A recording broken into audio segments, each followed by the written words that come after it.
Look, it's a mummified Hot Wheels car.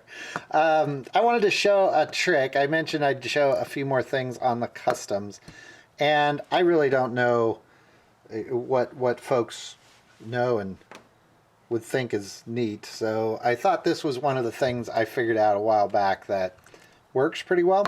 This is a dairy delivery, and you can kind of see it through there through the tape.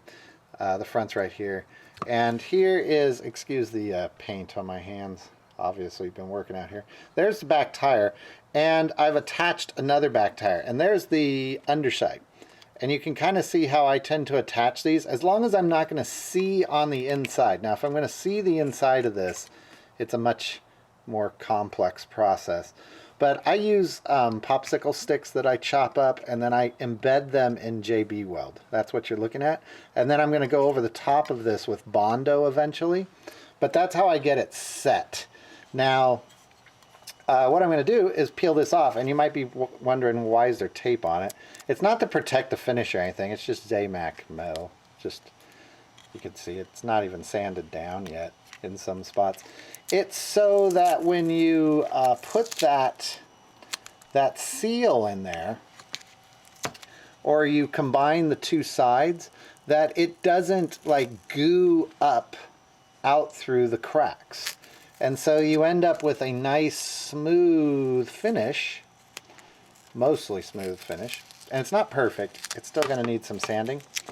But see how now this doesn't like squish out onto the outside, and then I don't have a ton of sanding. Now you can see like right there, that little gap didn't get filled, and that's usually because the little popsicle stick, yeah, I can feel it.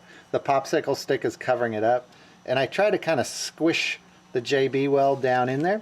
Sometimes it gets down in there, sometimes not. That little spot I'm going to have to fill from the outside, and I'll show you how I do that maybe in another video.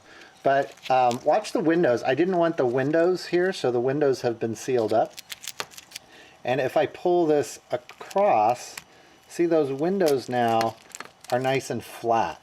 They're still going to take some sanding, actually quite a bit of sanding, but I don't have it like gooing out and have to chop off a ton of extra JB weld.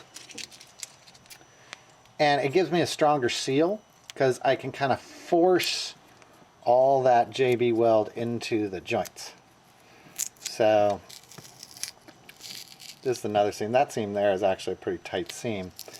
I'm not very good. I don't have a way of cutting like a straight perfect seam, and rarely are they straight anyways. These happen to be, but so I use a jewelry saw, and I kind of mark where I want to cut, and then I cut it with a jewelry saw. And the reason I bring this up is I've been asked over the last couple months how I made that chinchilla custom, which had a lot of this type of work on it. And I think one of the problems folks were having was trying to get that seal to work. Now this back half doesn't fit perfect, so it's going to take some effort. You can see the back half there is higher. These dairy deliveries have a slope on the back. So I'm going to have to fill all this in with Bondo here. But maybe the next time we see this one, I'll show you what that looks like. So I've got to fill in a little bit here. This is probably going to be all Bondo here because it's going to come across the top of the roof.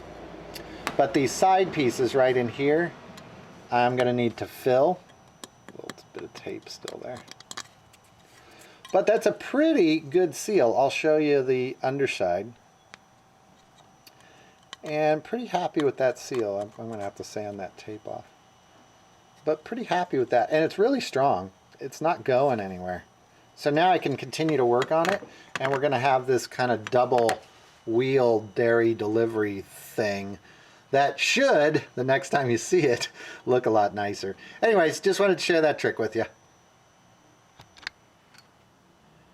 Okay, so here's what it looks like now with the Bondo, and I'm going to excuse the dirty rag there. I don't want to get my light board dirty.